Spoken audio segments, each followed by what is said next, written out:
Have you ever noticed how a quick snack or sugary treat can lift your spirits only to leave you feeling sluggish, anxious, or irritable later on? If you're in your perimenopause years and struggling with mood swings, depression, or low energy, you are not imagining it.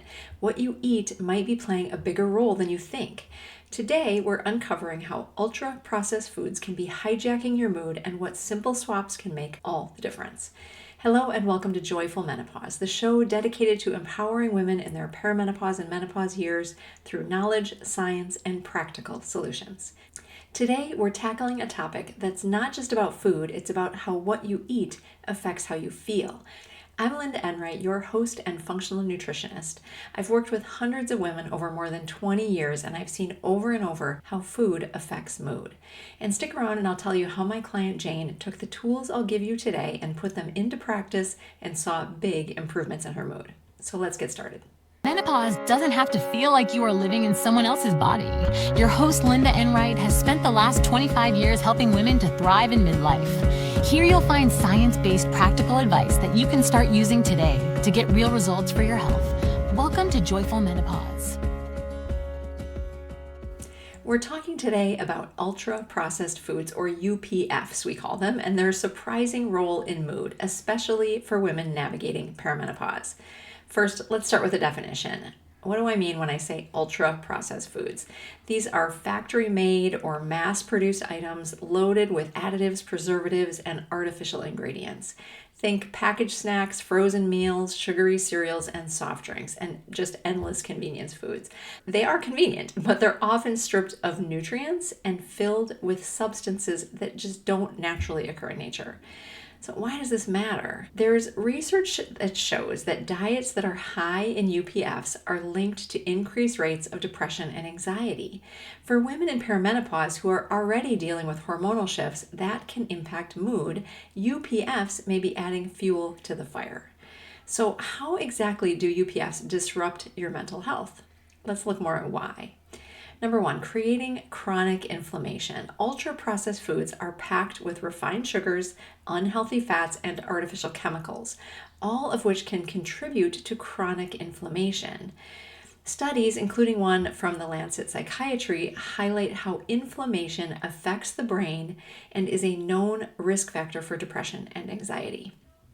Number two, a disruption to your gut-brain axis. Your gut isn't just about digestion. It's often called your second brain. The gut and brain communicate through this gut-brain axis, and UPFs disrupt this system by harming beneficial gut bacteria, and this can lead to mood instability and cognitive decline. And number three, stimulating your dopamine cycles. Have you ever noticed how eating a bag of chips or a sugary treat feels good for a little bit? Ultra-processed foods stimulate dopamine, which is your brain's reward chemical. But this short-lived high often leads to an energy and mood crash, setting you up for a cycle of emotional instability. These are concerns at any time in life, but these disruptions can be particularly detrimental for women during perimenopause and menopause. During this phase, estrogen levels fluctuate, and because of these changes in estrogen, women can be more vulnerable to mood swings, anxiety, and depression. Then you add in these ultra-processed foods, and you're looking at a recipe for increased stress, poor sleep, and worse moods. It's not just theory. Studies suggest women in perimenopause may rely more on UPFs for convenience during busy or stressful days.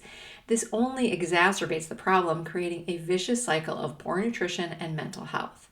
Let me give you an example. Jane is a client who I've worked with who is in perimenopause and came to me because she was struggling with a variety of symptoms, one of them being her mood.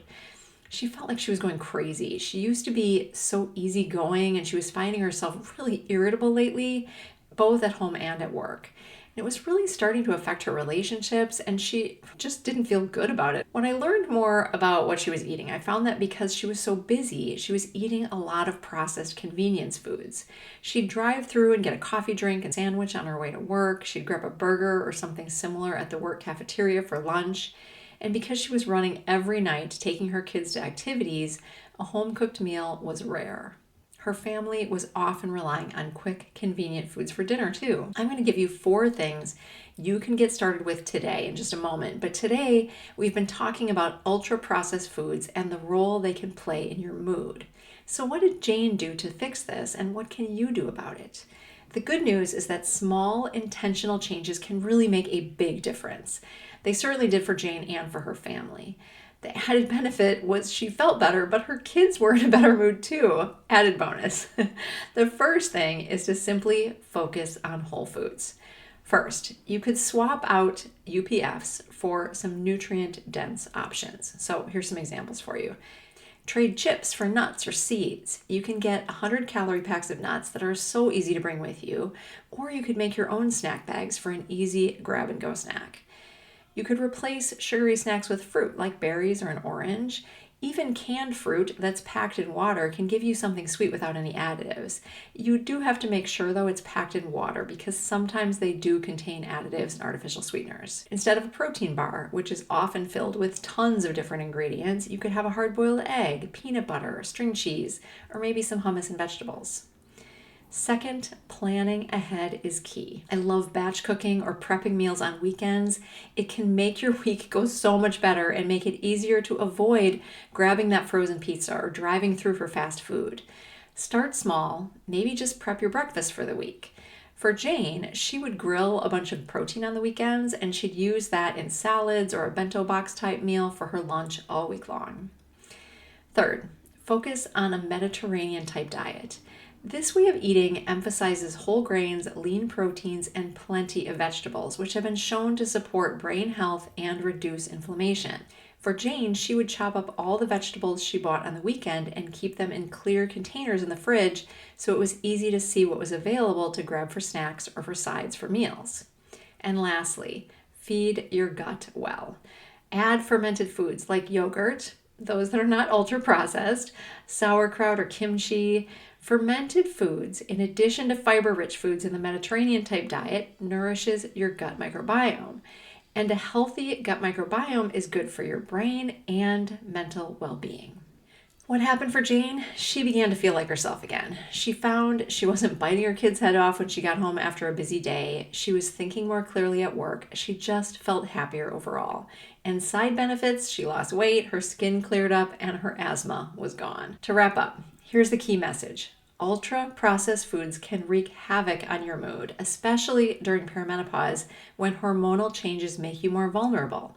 But the power to improve your mental health is in your hands and on your plate. Small, consistent changes can help you break the cycle and help you to feel your best.